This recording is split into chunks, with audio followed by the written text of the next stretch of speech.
Alors bonjour, je vais vous parler du Run Canoë, un événement qui a lieu à Descartes depuis maintenant 2 ans.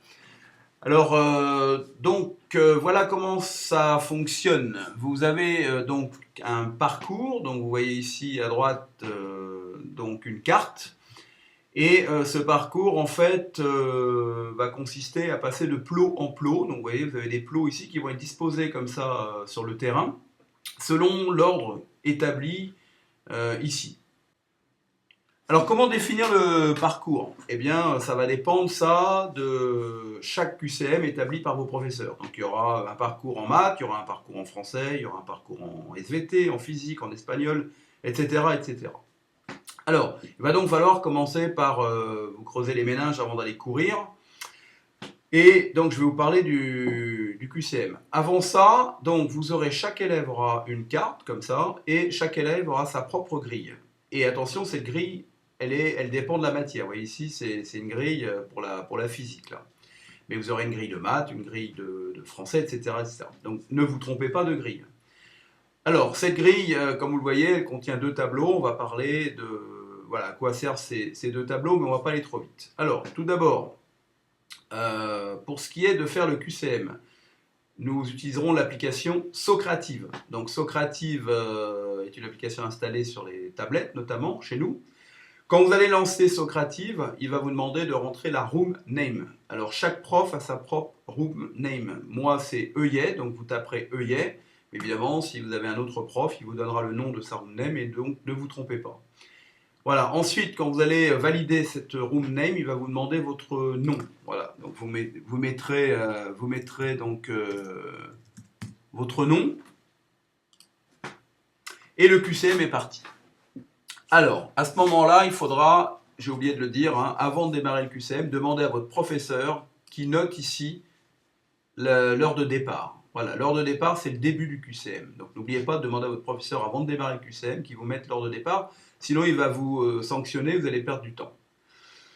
Alors, la première question, par exemple. Ici, on nous demande l'ordre de grandeur de la taille de la Terre. Donc, de ce que je sache, on est de l'ordre de 10 000 km. Donc là, qu'est-ce que je vois? Que je vais devoir, si je valide cette réponse, me rendre au plot 3 noir. Donc, le plot 3 noir, vous voyez, qui est ici.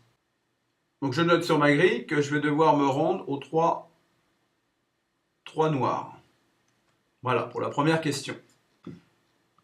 Alors ensuite, si je valide, on me dit que je devrais relever la lettre en D3. Donc ça, c'est une information importante. Une fois que je serai rendu sur mon plot 3 noir, je devrais relever la lettre en D3. Donc je note ici sur mon papier D3 pour la case à relever.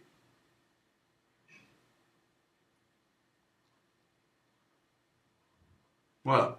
Donc ça, c'est pour la première question. Je passe à la question suivante. Là, on me demande comment on mesure un poids. Donc, si ma mémoire est bonne, on utilise un dynamomètre. Donc là, je vois que je vais devoir me rendre au plot 1 violet. Donc ça veut dire que quand je vais faire ma course, je devrais me rendre ici, sur le plot 1 violet pour la question numéro 2. Voilà. Et une fois que donc je le note sur ma grille, je devrais me rendre au violet ou mauve, pour ne pas confondre avec vert. Voilà, le 1 mauve. Voilà. Une fois que je serai rendu au plot 1 mauve, qu'est-ce que je dois faire? Donc je valide. Et là, on me dit que je devrais relever la lettre qui sera en B3. Je note qu'une fois rendu au 1 mauve, je devrais relever l'indication en B3. Voilà. Et ainsi de suite, vous continuez, vous continuez. Voilà. Donc maintenant, une fois que vous aurez répondu à l'ensemble des questions, aux 10 questions, votre grille sera pleine et vous pourrez ranger votre iPad dans l'armoire et partir dans la cour, faites votre course. Alors, vous allez donc commencer par aller au 3 noir. Donc vous allez courir jusqu'à ici. Une fois que vous serez rendu là, qu'est-ce que vous allez voir? Puisque vous êtes au 3 noir, vous allez voir ceci.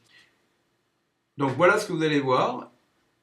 Et donc je rappelle qu'on avait noté sur notre fiche qu'une fois rendu au 3 noir, nous devons relever ce qui est dans la case D3.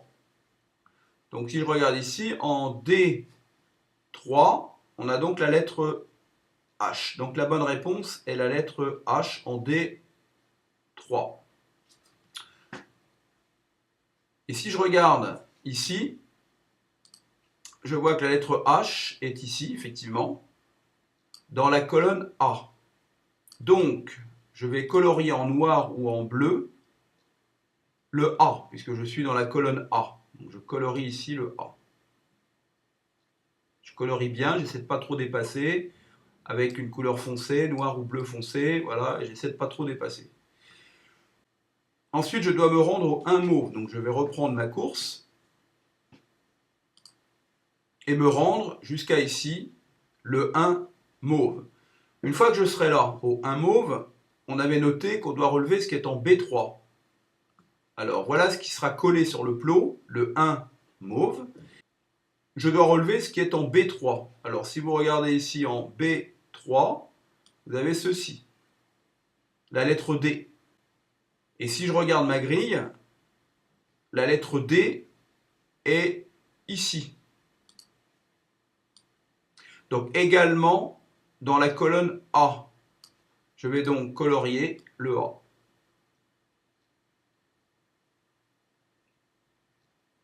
Voilà, et ainsi de suite. Je colorie donc à chaque fois la case qui correspond à la colonne A, B ou C dans laquelle se trouve la bonne lettre.